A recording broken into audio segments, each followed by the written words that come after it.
Welcome back, friends. Today we're going to be using materials that you have in your house. A cup, a pencil, paper. You're going to need 2 pieces of paper.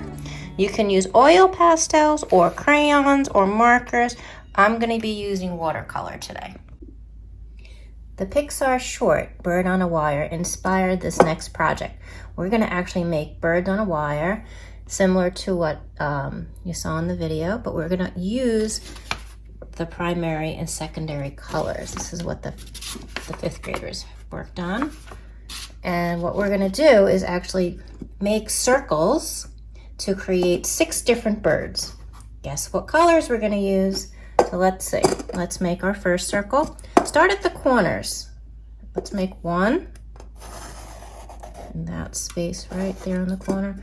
And let's move it over this way. So that's your second.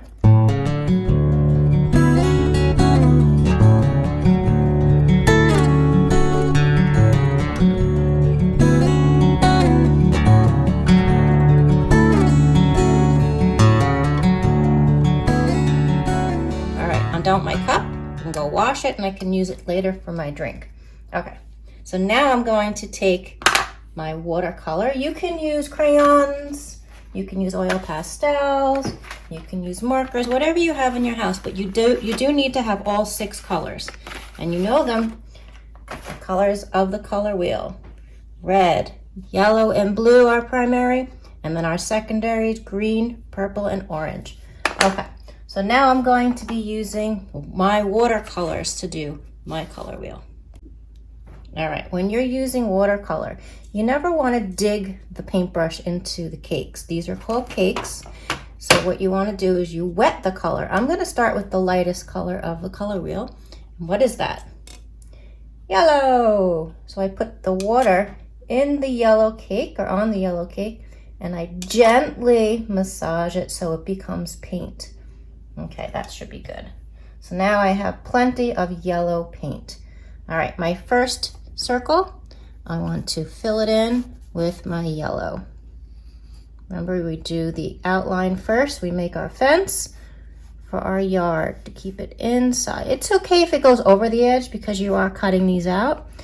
I recommend that you go off just a little bit, just so when you're cutting it out, you'll have plenty of yellow in case your scissors slips. Not a bad idea. Little overpainting is not bad for this particular project. Now that I have my yard, my fence, now I can paint the yard and fill it in. This is a good way to control your painting. This is the same thing you would do if you were using crayons or pastels or markers. Always outline your yard first. All right, I chose yellow because it's the lightest color, because when I wash my brush in the water, it's a light color and it won't hurt the other colors. All right, I'm doing my primary first, so let's see, what's next? How about red? Let's wet the wet red with the water again. Just put the water into the paint, just like I did with the yellow. And now I have paint.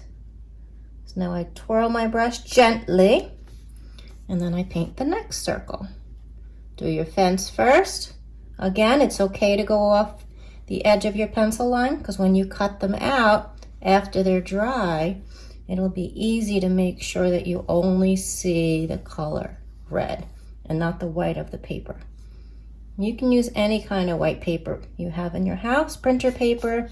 If you have drawing paper or sketchbook paper, you can do that. If you have sketchbook paper, cut it out of the sketchbook first. I wouldn't paint in your sketchbook because it could ruin the pages behind it.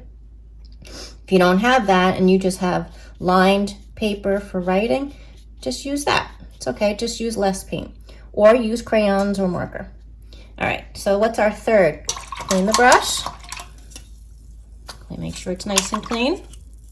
Wipe it, never bang on the cup because then you splash. Wipe it. Next color, that's right, blue. So I'm going to put right in the blue gently. Never digging. Gently place the water and then gently massage the color to make the blue paint. Now I can use the blue, just like that. You see? I'll have to shift a little bit. Move my little guy over.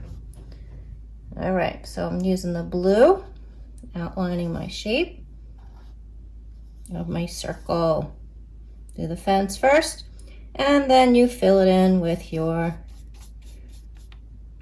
blue.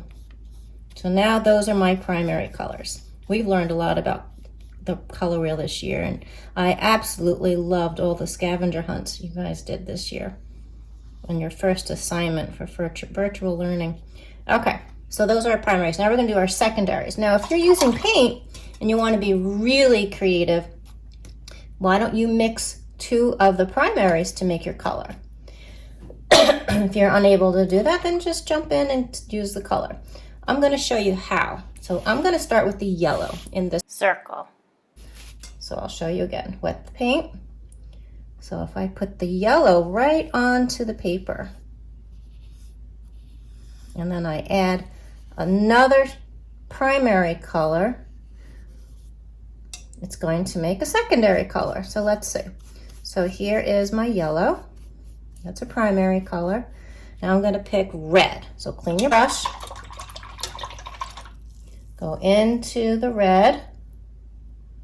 Now I'm going to go, while it's still wet, what color is it making? That's right, it's making orange. Look at that. Just a little bit of paint. And as the colors mix, I made a new color. I made orange. That easy. So you really only need 3 colors to create every color in the world. All right, so that's my orange. Now let's see. What color do I need to make next? How about green? Let's do the yellow again. How do you make green? Yellow and blue, that's right. Let's do my yellow. Do your fence first. Fill it in. Work quickly because you want wet paint. There you go, there's my yellow. Now what color am I using to make the green? Blue, that's right. Get my blue going again. And then mix it right into it. Start with your fence. Look at what color it's making. Green, look at that. Now you add more blue if you want a darker green, more yellow if you want it to be a lighter green. But be careful you don't ruin your paint sets by mixing your colors. So I'm gonna put a little bit more blue. There you go, now you have a nice green. It's fun to mix your colors, isn't it? Just don't mix them on your palette because then it's difficult to make a clean color later. All right, so there's my green. Yay, my favorite color. All right, let that dry. Let's move on to the third color. So what color is left? That's right, purple. I can use purple straight out of the palette or I can make purple. So let's make purple. Let's start with the red again because these are the last 2 colors that I haven't used to make a secondary color. So let's do this. So I have my red. I fill it in.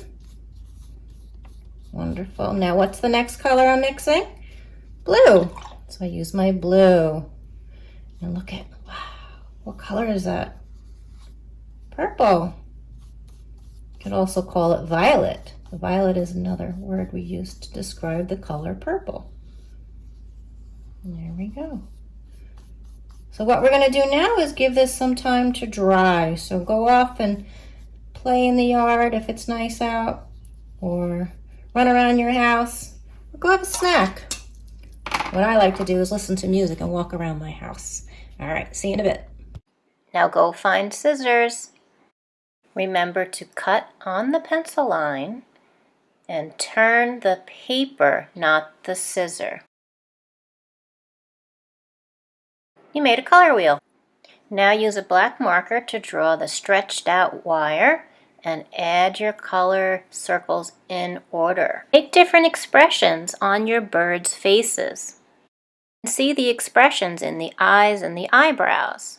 With black marker, make the wings and the little feet and legs. Use orange marker for the beaks and trace it with black marker. and then use the appropriate color for the crown and the tail. Do you see how the legs are stretched out underneath the birds?